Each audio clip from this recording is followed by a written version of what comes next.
I watched my CEO smile into the camera, ready to end my career before 3,000 employees and a dozen billionaires. He thought my microphone was unplugged. He had no idea I held the building's entire augmented reality system in my palm. When you publicly execute the woman who built your security architecture, you better ensure she left no back doors open. I did, and I was about to drop the digital hammer. Hello to our amazing audience at Boss Revenge Stories. Unfortunately, YouTube has completely disabled our channel's monetization, leaving us without the budget to keep operating. If you enjoyed today's story, please consider supporting us with just $1 so we can pay our hardworking team to cover their living expenses and continue bringing you more satisfying tales of revenge. You can donate by scanning the PayPal QR code on your screen or by clicking the link in the video description and pinned comment. My name is Alexis Ruiz. I am 34 years old, and until recently, I was the lead cybersecurity architect at OmniRoute Dynamics. OmniRoute is a fictional name I am using for a very real, very massive logistics titan based out of Chicago. We did not manage local courier services or deliver cheap plastic toys to suburban porches. We managed billion-dollar freight routes. Our cargo manifests read like a geopolitical wish list, packed with highly classified aerospace components, experimental robotics, and cutting-edge pharmaceuticals. Most people think logistics is a blue-collar industry, just moving a heavy box from point A to point B. It is not. My job was not moving the boxes. My job was building the digital iron walls that surrounded them, every single day, from my command center on the 40th floor. I fought off organized cartels and black market syndicates. These were sophisticated criminal networks actively trying to digitally reroute 18-wheelers packed to the brim with next-generation microchips. In the modern world, a high-stakes hijacking does not start with a man holding a shotgun in the middle of a deserted highway. It starts with a compromised server ping or a spoofed satellite signal. I made sure those pings bounced off solid titanium firewalls. I was damn good at it. Then came Julian Sterling. Julian was brought in as our new chief executive officer by a panicking board of directors desperate to modernize our corporate image. He was a former crypto fitness app founder whose previous startup mysteriously imploded right after he cashed out his equity.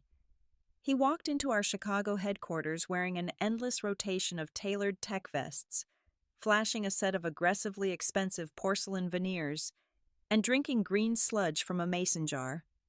Julian did not understand logistics. He did not understand security architecture, and he certainly did not understand basic operational risk. He only understood one solitary buzzword: hyperscaling. In his very first week, Julian summoned the entire executive leadership team to the main glass boardroom. He stood at the head of the mahogany table, tapped his smartwatch, and locked his eyes directly onto me. "Alexis," he began, using that forced, gentle voice tech bros adopt when they are about to suggest something incredibly reckless. "I have been reviewing the transit latency reports from Q2.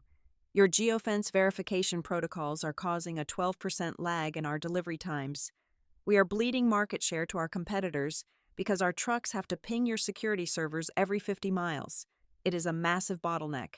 Turn it off." I stared at him. The silence in the room was deafening.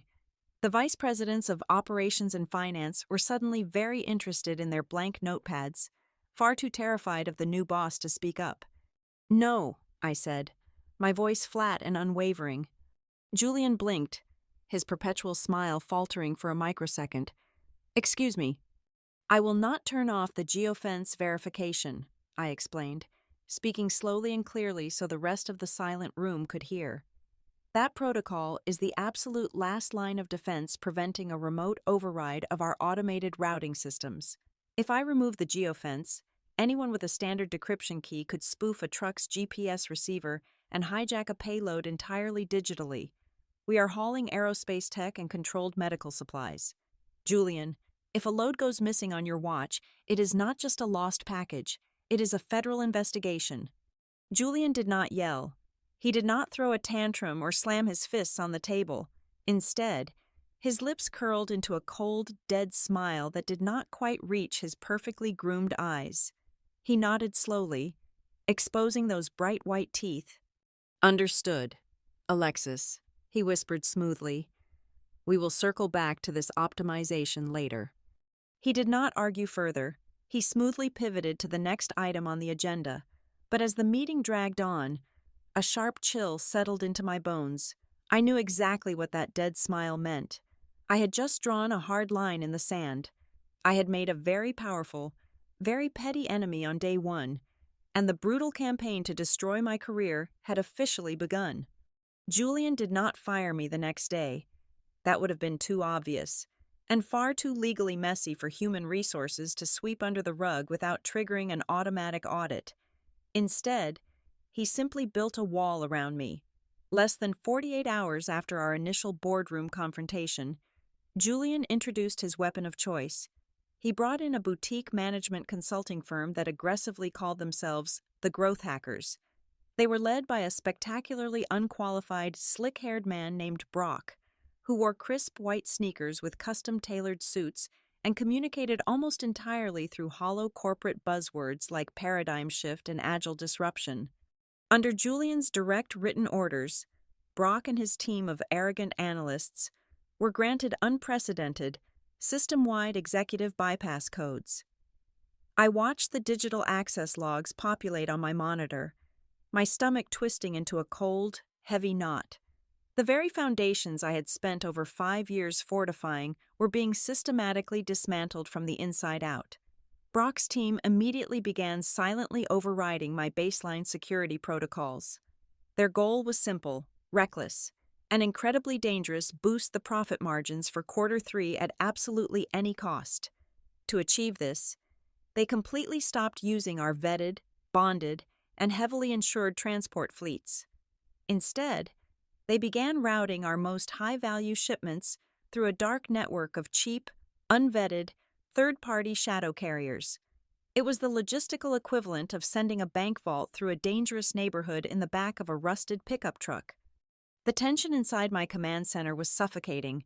I knew it was only a matter of time before the fragile new system broke. The break happened on a Tuesday at exactly 2 o'clock in the morning. My encrypted smartphone lit up the dark bedroom, vibrating violently against the wooden nightstand. It was a critical system ping, but it did not come from the official corporate network. It came from a covert shadow server I had quietly provisioned a few months ago, specifically designed to alert me if any top-tier manifests ever deviated from their strictly approved geofenced paths. I threw off the heavy covers, flipped open my laptop, and stared at the glowing terminal. A specialized freightliner carrying millions of dollars in highly sensitive surgical robotics had abruptly dropped off the primary tracking grid. Brock's administrative override codes had authorized a mid-route transfer in the dead of night. The new destination coordinates were chilling. It was a derelict, unbonded warehouse on the deep industrial outskirts of Gary, Indiana. Sending surgical robotics to an unbonded facility was never a routing error. It was a heist. My fingers flew across the mechanical keyboard. I did not ask for permission, and I certainly did not wake up my supervisors. I unilaterally initiated a hard kill switch on the entire routing process. I completely severed the truck's digital navigation link, forcefully engaged the emergency electronic braking protocols, and locked the heavy payload doors, stranding the vehicle at a brightly lit, state-patrolled way station just shy of the Indiana border. The cargo was saved, but as I closed my laptop, I knew I had just painted a massive target on my own back. The retaliation was swift, brutal, and entirely public. At exactly 9 o'clock the next morning, Julian marched straight into the center of the open plan office. He did not call me into a private meeting room. He wanted an audience. "Alexis," Julian barked, his sharp voice echoing over the low hum of 50 cubicles. Keyboards stopped clattering immediately. Heads turned. "I am looking at a critical delay report regarding the robotics shipment. You deliberately sabotaged a vendor transfer authorized by my consulting team. I stopped a multi-million-dollar payload from being dumped into an unverified black zone," I shot back, pushing my chair back and keeping my voice dangerously level. Julian sneered, gesturing broadly to the silent, watching room. You are stifling innovation. You are clinging to outdated, paranoid methodologies. We are building a hyper-agile logistics network, and you are being a dinosaur. If you cannot adapt to our new velocity, perhaps you do not belong on this track. He turned on his perfectly polished heel and walked away, leaving the heavy threat hanging in the sterile office air. My coworkers quickly looked back at their monitors, terrified of being caught witnessing my public execution. I needed air. I walked into the empty employee break room, the harsh fluorescent lights buzzing loudly overhead. I was pouring a cup of stale black coffee when the door clicked shut behind me. It was Matteo. Matteo was a terrified 23-year-old junior data analyst who usually avoided eye contact and lived in oversized gray hoodies. Today, he looked like he had seen a ghost. He nervously checked the frosted glass window of the break room door before turning back to me. "Alexis," Matteo whispered, his hands visibly shaking as he clutched a sleek corporate tablet to his chest. "I saw what happened out there. You need to see this right now. Please, just look." He slid the tablet across the counter. On the glowing screen was a raw data pull from the vendor registry, specifically detailing the new third-party carriers Brock's team had just onboarded. Matteo pointed a trembling finger at the designated Department of Transportation registration numbers. "I ran a standard verification script on Brock's new fleet last night," Matteo said, his voice dropping an octave in sheer panic. "The syntax looked completely wrong, so I cross-referenced their Department of Transportation numbers with the federal database." I stared at the numbers, my mind racing as the scattered pieces suddenly snapped into a terrifying new configuration. "They are not registered." Matteo shook his head, looking physically sick. "It is so much worse. The numbers do not just bounce back as unregistered. They are completely fabricated. Ghost numbers. The system only accepted them because Brock used his executive bypass to permanently disable the automated background check application programming interface." The stale coffee suddenly tasted like ash in my mouth. My pulse pounded heavily in my ears. This completely changed the game. Hiring cheap, subpar drivers was simply gross negligence to save a few dollars. But fabricating federal transit credentials, that took meticulous planning, that took deep, malicious intent. The realization hit me with the destructive force of a runaway freight train. Julian and his slick consultants were not just reckless idiots trying to cut corners for a quarterly earnings report. Someone was intentionally, systematically punching massive, gaping holes into our supply chain security, and I was the only person standing in their way. Digital assassination does not happen with a loud bang. It happens in total silence. By Wednesday morning, my corporate existence began to evaporate. I logged into my workstation to find that my access to the future freight channels on the company messaging platform had been revoked. The lively digital chatter of my peers was replaced by a static gray screen. I opened my schedule. The blocks of color that mapped out my week simply vanished. The weekly strategy alignments, the risk assessment syncs, the vendor review boards, all of them were wiped completely clean. I was a ghost haunting a machine I had built. Then came the physical eviction. They did not even have the courage to tell me to my face. I returned from a miserable lunch break to find a standard cardboard box sitting on my desk. Next to it was a printed memo from facilities management. My workstation was being relocated to the sub-basement server levels. The official justification printed on the memo read that this move would place the lead architect closer to the essential hardware infrastructure. It was an insulting, transparent lie. The sub-basement was corporate Siberia. It was a windowless, concrete bunker vibrating heavily with the relentless, deafening roar of industrial cooling fans. Down there, the air was strictly climate-controlled for the machines, leaving it perpetually freezing. There were no accidental run-ins with colleagues. There was no water cooler. There was just me, the blinking lights of the server racks, and a crushing sense of isolation. They wanted me out of sight, out of mind, and completely cut off from the flow of information. The psychological warfare escalated 48 hours later. My phone buzzed with a calendar invite from Human Resources. The location was a sterile, glass-walled meeting room on the ground floor. When I walked in, I was greeted by Sarah, a senior human resources partner with a perfectly symmetrical haircut and a practiced, empathetic smile that never quite reached her eyes. Sitting next to her was Brock, aggressively chewing a piece of nicotine gum. Sarah slid a thick, freshly printed document across the table. The bold heading read, "Performance Realignment Plan." "Alexis," Sarah said, using a soft, patronizing tone usually reserved for dealing with difficult children. "We want you to succeed here. We truly do. But leadership feels that your current operational philosophy has become a major roadblock to scalability. You are demonstrating a pattern of resisting agile implementation." I scanned the document. It was a masterpiece of corporate gaslighting. It documented every time I had enforced a basic security protocol and twisted it into an example of me being uncooperative and toxic. But the real poison was buried on page 4. To facilitate my so-called realignment, the document demanded that I surrender all my administrative root keys and master system overrides to Brock's consulting team by 5 o'clock on Friday afternoon. I sat there, the roar of the basement cooling fans still ringing faintly in my memory, and then the heavy fog of confusion suddenly lifted. The epiphany hit me with absolute clarity. Julian was not just trying to push me out of the company. Firing me would have been simple. This elaborately staged performance plan, the isolation, the forceful transfer of administrative power, it was all perfectly calculated. They were intentionally creating a meticulous paper trail. Julian and his ghost carriers were tearing massive holes in our freight security, and they knew a catastrophic audit failure for Q3 was inevitable.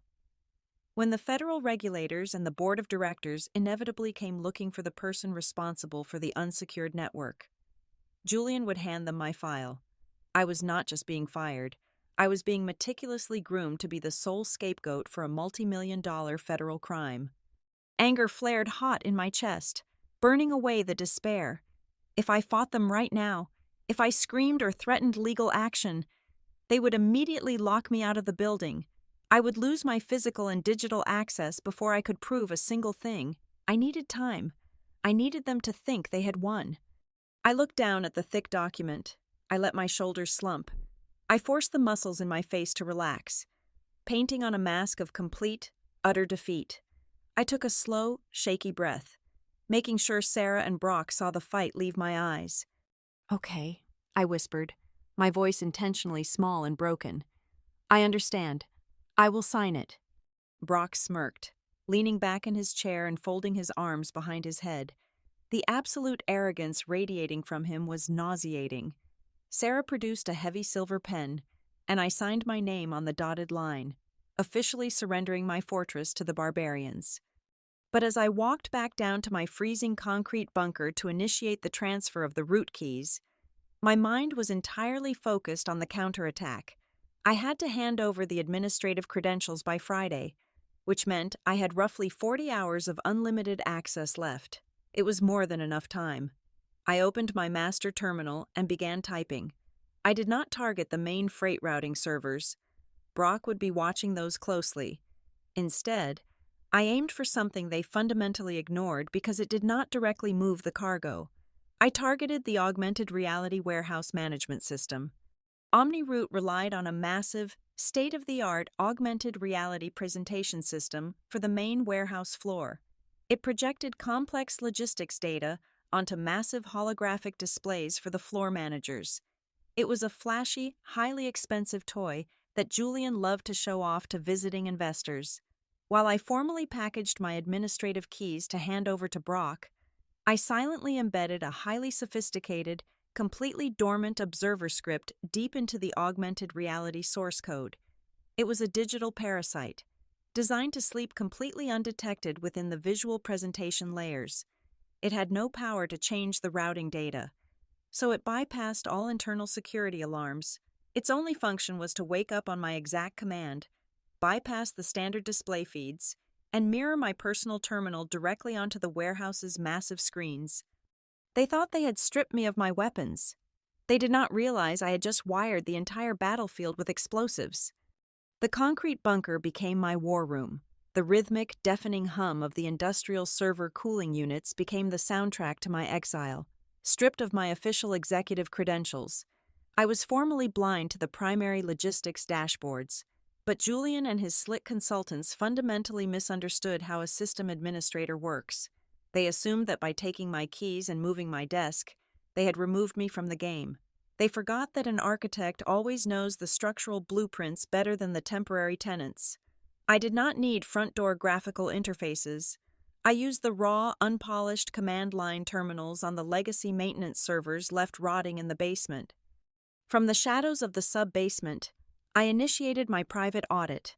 I pulled the list of fabricated federal identification numbers Mateo had bravely shown me.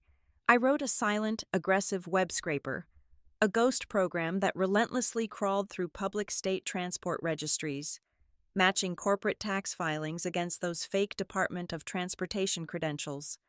The data was deliberately obfuscated, buried under heavy layers of limited liability companies registered in states with notoriously secretive corporate protection laws. I spent 72 hours doing absolutely nothing but tracing digital breadcrumbs through the dark web of corporate finance. I followed the specific routing data of our supposedly misdirected, high-value freight shipments. They were consistently being diverted to 3 specific, unbonded distribution hubs that existed entirely off our official corporate network. I cross-referenced the property tax records for those physical hubs with offshore routing numbers I managed to skim from a vulnerable port in our automated accounts payable ledger. It took 4 days of relentless, sleep-deprived data mining to finally pierce the corporate veil, but when the final query resolved on my screen, the truth stared back at me in harsh green text. The primary holding company that owned the Ghost Fleet and the shadow warehouses was registered in Delaware. The sole listed beneficiary was a man named Richard Vance. I ran a deep background check on Richard Vance. He was Julian Sterling's brother-in-law. The sheer scale of the betrayal took my breath away. It was never about hyperscaling our operations or improving quarterly margins. It was a calculated, smash-and-grab criminal operation orchestrated directly from the executive suite. Julian's previous startup, the highly publicized crypto fitness application, did not just quietly fail. I dug into federal bankruptcy filings and discovered it had spectacularly collapsed under tens of millions of dollars in highly leveraged, toxic debt. It was debt that Julian had personally guaranteed to some very unforgiving private equity investors. He was using his brand new position as our chief executive officer to systematically skim our most valuable, untraceable freight. He was fencing millions of dollars in aerospace components and pharmaceuticals through his brother-in-law's shell corporations to quietly satisfy his massive financial obligations. He was bleeding our logistics empire dry to save his own skin. And he was using Brock's arrogant consultants to intentionally blindfold the security systems while he did it. I leaned back in my cheap mesh chair, staring at the cinder block wall. My hands were shaking, not from the freezing basement air, but from pure, unadulterated rage. I could not take this damning evidence to human resources. Sarah was already firmly in his pocket, helping him construct my fraudulent performance review. I could not take it to internal security, because Julian had recently replaced the director of physical security with his own hand-picked loyalist.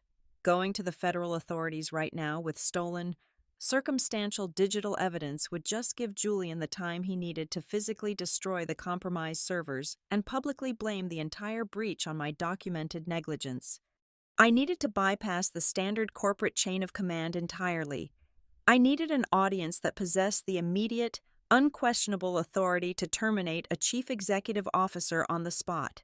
I needed the board of directors. But billionaires do not answer cold calls from a disgraced basement engineer on a Friday night. I had to bring the evidence directly to them, and I had to do it in a highly public arena where Julian could not possibly spin the narrative or pull the plug. My dormant observer script hiding in the warehouse presentation system was ready, but it needed teeth. Over the next 48 hours, fueled entirely by stale vending machine coffee and sheer spite, I engineered a devastating packet injection script. It was a digital battering ram designed to violently commandeer both the local augmented reality network and any outbound corporate live stream feeds connected to it. I mapped out the exact data structures required to force-feed my basement terminal screen directly into the primary broadcast encoder. When deployed, it would completely override whatever highly polished slides the executives were projecting and replace them with my raw, unredacted financial data. There would be no technical difficulties holding screen. There would be no cutting the camera feed. My script was strictly designed to lock the broadcast channels open, creating an unstoppable, forced transmission of the absolute truth. With the trap fully designed and heavily encrypted, the hardest part of the operation began. The waiting. I sat in the freezing dark, my eyes glued to the monitors, watching the agonizing degradation of our global supply chain. Brock and his team of buzzword-spewing amateurs were tearing the delicate digital ecosystem apart. I watched the transit latency metrics climb steadily into the red zone. I watched critical error logs pile up by the thousands as they forcefully bypassed automated safety checks to push more freight through the ghost network. The system was groaning under the weight of their reckless modifications, stretching tighter and tighter like a frayed steel cable holding back a massive cargo ship. Every single day, I expected the entire routing grid to undergo a catastrophic failure. They were pushing the logistical volume limits far beyond what the unvetted fake carriers could physically handle. I did not intervene. I did not fix their broken code. I did not send a single warning email to leadership. I just sat in the shadows, my hand hovering patiently over the digital detonator, watching them eagerly dig their own graves. I knew it was only a matter of time before the pressure cracked the foundation, and I was waiting for the inevitable, spectacular disaster that would force Julian to step into the spotlight and execute his own downfall. The fragile steel cable finally snapped on a chaotic Tuesday morning. I knew the collapse was coming, but the sheer scale of the digital devastation still sent a massive shockwave through my chest. At exactly 8:15, the entire global logistics grid flashed a violent crimson on my shadow terminal. A massive convoy carrying $50 million in military-grade aerospace microchips had just vanished from the primary tracking dashboard. The shipment did not just drift off its designated course. The convoy was completely wiped from the database. Brock's poorly coded routing algorithms had buckled under the immense volume of unverified freight, creating a cascading logic failure that forcefully disconnected the convoy's satellite uplinks. To the outside world, 3 heavily armored 18-wheelers had effectively ceased to exist. The fallout was instantaneous and utterly catastrophic. Even down in my isolated concrete bunker, I could hear the muffled, frantic echoing of absolute panic bleeding through the ceiling from the executive floors above. My secure terminal lit up with intercepted emergency communications. Major defense contractors were immediately threatening massive breach of contract lawsuits. Financial news outlets had somehow intercepted the distress signals within the hour, and breaking news banners were already flashing across the internet. By 9 o'clock, our corporate stock took a brutal 20% nosedive in pre-market trading. The empire was officially burning to the ground. Julian was trapped, but a cornered corporate animal is incredibly dangerous. Instead of locking down the facility and calling the federal authorities like any responsible chief executive officer, his sociopathic survival instincts kicked into overdrive. He saw his golden opportunity to execute his master plan and completely wash his hands of the missing $50 million. An emergency company-wide email blasted out, abruptly overriding all operational schedules. Julian announced a mandatory global town hall livestream, set to broadcast live at noon directly from the floor of our massive Chicago staging warehouse. He sent priority viewing invitations to the entire board of directors and our top institutional investors.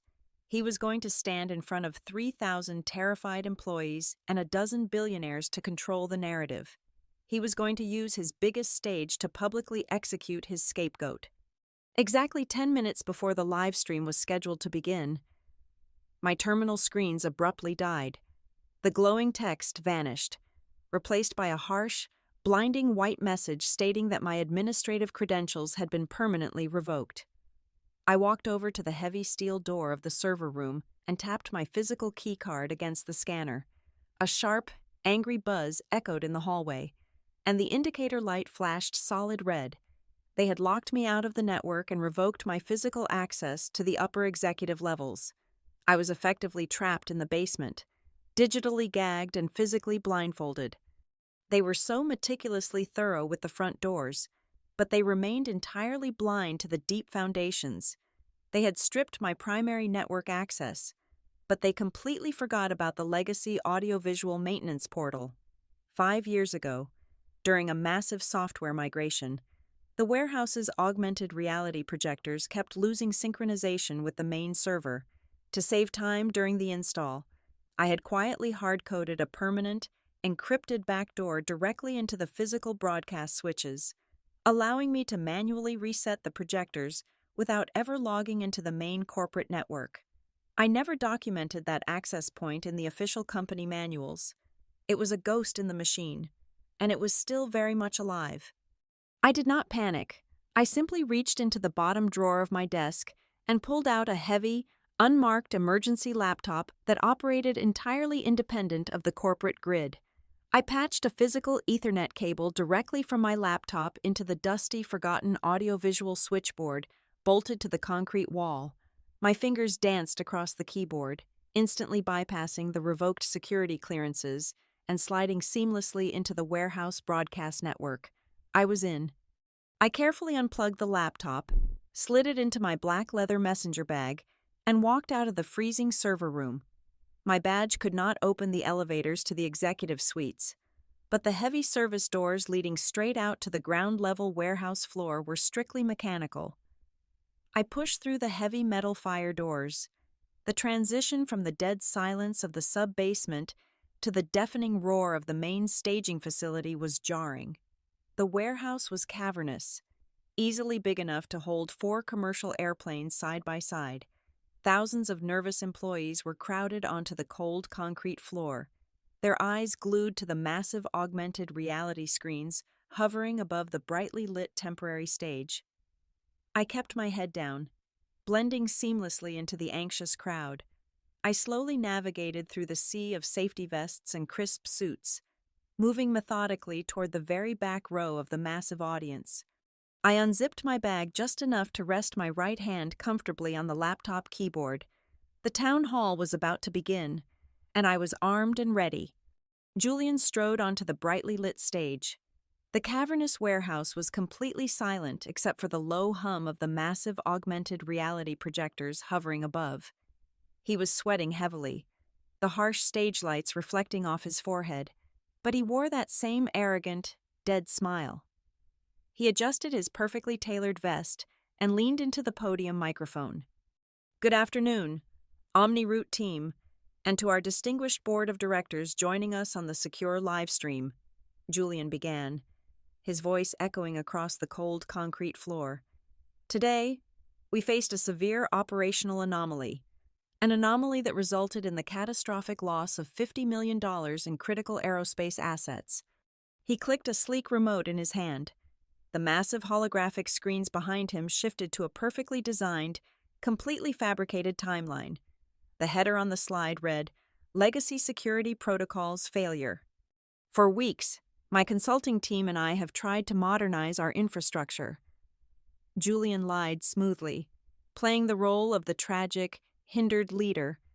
"But we were constantly blocked by an outdated, paranoid architecture. Specifically, the architecture maintained and aggressively defended by our lead cybersecurity architect, Alexis Ruiz." A collective gasp rippled through the thousands of employees standing around me. I kept my eyes locked on the stage, my hand perfectly still inside my black leather bag. Julian turned his body, looking directly into the primary broadcast camera feeding straight to the billionaire investors. She deliberately sabotaged our routing algorithms to prove a point, and her stubbornness cost us $50 million. Therefore, as of this exact minute, Alexis Ruiz is officially terminated for gross negligence and willful corporate sabotage. It was the exact cue I had been waiting for. I did not flinch. I did not scream. I simply reached into my bag and pressed the enter key on my laptop. The digital guillotine dropped. The dormant observer script I had planted days ago woke up violently, instantly. The massive augmented reality screens behind Julian flickered. His polished, fabricated slideshow shattered into a million digital fragments. Then, the entire massive display across the warehouse floor flashed a blinding, violent red. Emergency klaxons did not sound, but the visual impact was like a heavy physical blow to the room. Julian stumbled back from the podium, violently startled. "Turn that off," he barked at the audiovisual technicians scrambling in the control booth. "Cut the feed right now." But they could not. My packet injection script had locked the broadcast channels completely open. The violent red background dissolved, replaced by my raw, unredacted backend terminal interface.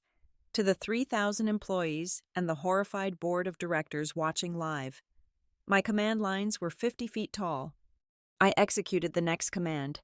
A high-resolution satellite map dominated the screens. 3 bright, blinking green dots appeared. "They cannot cut the feed. Julian!" My voice boomed through the massive warehouse speakers. I had routed my laptop's microphone directly into the primary public address system. The entire warehouse fell dead silent. 3,000 heads whipped around, frantically searching for the source of the voice. I stepped out from the back row and began my long, slow walk right up the center aisle toward the stage. Julian gripped the edges of the podium, his face draining of all color as he saw me walking toward him. "Those 3 blinking dots on the screen behind you are live global positioning system pings," I announced smoothly, my voice echoing off the high steel rafters. "They represent our missing $50 million in aerospace microchips. As you can all clearly see, they are not lost. They are currently sitting very securely in an unbonded distribution hub located in Delaware." I tapped another key as I walked. The screen split. The left side held the live map. The right side displayed a labyrinth of corporate registration documents. "That specific warehouse is owned by a shell company registered to a man named Richard Vance," I continued, closing the distance to the stage. "For those who do not know, Richard Vance is Julian Sterling's brother-in-law." The murmurs in the crowd grew into a shocked, deafening roar. Julian was visibly trembling now. "This is a lie," Julian screamed into his hot microphone, his voice cracking with pure panic. "She has hacked the system. This is a deepfake security. Remove her from the building immediately." The security guards at the edge of the stage hesitated, looking up at the damning evidence glowing in 50-foot letters above them. I finally reached the bottom of the stage stairs. I looked up at Julian, who was sweating profusely, his porcelain veneers locked in a grimace of pure terror. "I am not finished," I said coldly. I hit one final macro on my keyboard. The massive screens shifted one last time, displaying undeniable offshore wire transfer logs. "This is your real hyperscaling. Julian, you used Brock and his team of incompetent consultants to intentionally punch holes in our security grid so you could skim our freight. You fenced the cargo through your brother-in-law to cover the massive, toxic debts from your failed crypto startup." Suddenly, a deep, booming voice crackled over the secure livestream audio feed.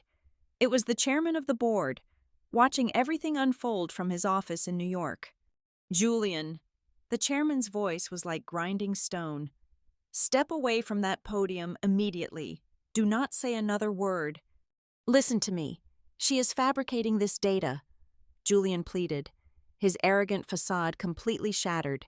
He sounded like a desperate child. "I said step away," the chairman roared through the overhead speakers. At that exact moment, the heavy metal loading bay doors at the far end of the warehouse rolled open with a deafening crash. A dozen men and women wearing dark windbreakers with bold yellow federal agency lettering printed across their backs marched purposefully onto the concrete floor. They were flanked by local state police. I had not just spent my weekend writing code. I had compiled every single byte of evidence into a massive, heavily encrypted dossier and forwarded it directly to the Federal Cybercrimes Division at 4 o'clock that morning. They had been waiting outside in unmarked vans for the live stream to officially begin. The federal agents bypassed the stunned crowd and walked straight up the stage stairs. Julian completely collapsed inward. He did not fight. He just stood there, hyperventilating, as an agent firmly turned him around and locked heavy steel handcuffs around his wrists. On the side of the stage, I saw Brock trying to quietly slip out the back exit, but 2 state troopers forcefully intercepted him, slamming him against a forklift and loudly reading him his rights. Julian's microphone was still active. As they marched him down the stage stairs, the entire company and the board of directors heard him sobbing. It was the pathetic, whimpering sound of a bully who had finally run out of places to hide. The warehouse floor erupted into absolute chaos, but my hijacked audio feed remained completely clear. "Alexis," the board chairman's voice cut through the noise, sounding deeply tired but intensely relieved. "Your administrative access will be fully restored within the hour. Consider this your official reinstatement. Can you fix the routing grid?" I walked up the stage stairs, passing the exact spot where Julian had just been arrested. I placed my black leather bag on the podium and pulled out my laptop. Next to the microphone was a lukewarm cup of black coffee Julian had left behind. I picked it up, took a slow, satisfying sip, and looked directly into the primary broadcast camera. "Consider it done, sir," I replied. I set the coffee down, typed a final command string into my terminal, and executed the master recovery script. Above me, the massive augmented reality screens flickered once. The violent, aggressive red melted away, replaced by the calm, stable, solid green of a fully secured digital fortress. I had my empire back. Thank you so much to everyone for listening to my story today. I would love to know where you are tuning in from, so please let me know in the comments below. If you enjoyed this corporate takedown and want to hear more satisfying stories, please consider supporting our channel. With our YouTube monetization disabled, we rely entirely on amazing listeners like you to keep going. A contribution of just $1 makes a massive difference, helping us pay our hardworking team so they can support their families and continue creating these incredible stories for you. You can easily donate by scanning the PayPal QR code on your screen or by clicking the link in the video description and pinned comment. Thank you again, and stay safe out there.